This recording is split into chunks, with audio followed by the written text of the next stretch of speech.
Hi, my name is Jess Pedersen, and this is my video for National Infertility Awareness Week. So here's my story. When I was in my early 20s, I learned that I had polycystic ovary syndrome.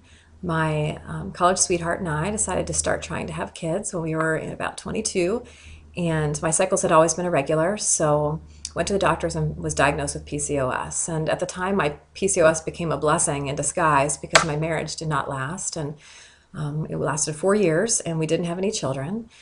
So when I was in my early 30s, I was 33, married again, and my husband and I decided to start trying right away after we got married. So we tried it for about 6 months, and again, my cycles were still irregular because of the PCOS, and went to see a fertility specialist. He put me on Clomid.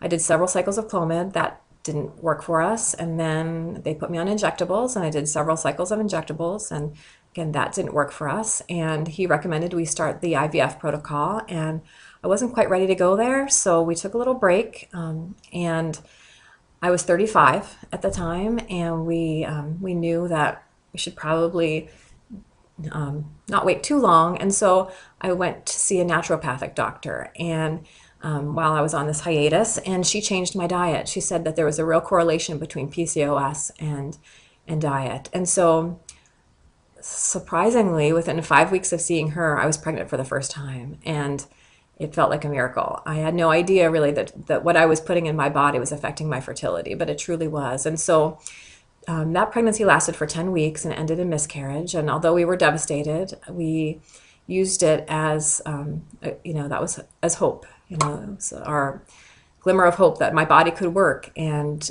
we would try again. And so we tried again, and in May of 2006, I was pregnant again. And that pregnancy was going along smoothly, and told everybody around the end of the first trimester that I was pregnant. Felt comfortable to share that news. And then around week 26, I got up one morning to go to work, to get ready for work, and I walked into the bathroom and my water broke, and it broke completely all over the bathroom floor.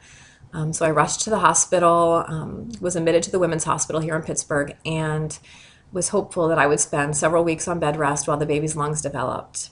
But unfortunately, they determined that after 4 or 5 days in the hospital that the baby was in distress, and they decided to take him via emergency C-section. And he was born at the end of October, and sadly, he only lived for 4 hours in the NICU.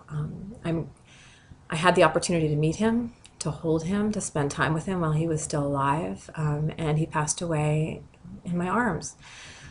My husband had the opportunity to spend time with him. My mom and my sister were there, and it was the most difficult experience of our lives. After so many years of trying to have our journey end that way, was awful, to say the least. I learned later through an MRI that I had a small heart-shaped uterus with a septum in it, and they determined that if I were to get pregnant again, we would have a 60% chance or greater of losing another pregnancy, and I did not like those odds. So we decided to look into our options, and we decided to use adoption to form our family. And on Mother's Day of 2009, my husband and I left the U.S. on an airplane bound for Ethiopia, and we met our son there, and we brought him home at the end of May, and he is now 4 years old. And I look back on my entire journey, and people would always say there's a reason, things happen for a reason. And I could never think of a reason why I had to go through all of those things. Oh, sorry. And now, today, I know the reason. He sits next to me at the dinner table. My reason holds my hand when we walk into school every morning. He's my reason. He's my why. And excuse me, and my career is my why. I decided to change careers when I learned that food had such a profound impact on my health. I went back and I studied holistic health and nutrition, and I am now a holistic health coach, and I help women use nutrition to overcome their own health issues, including infertility. So you can find me on the web at BeMamaBeWell.com. Come by, say hi, and please know that I understand how you're feeling right now, wherever you are on your journey to motherhood.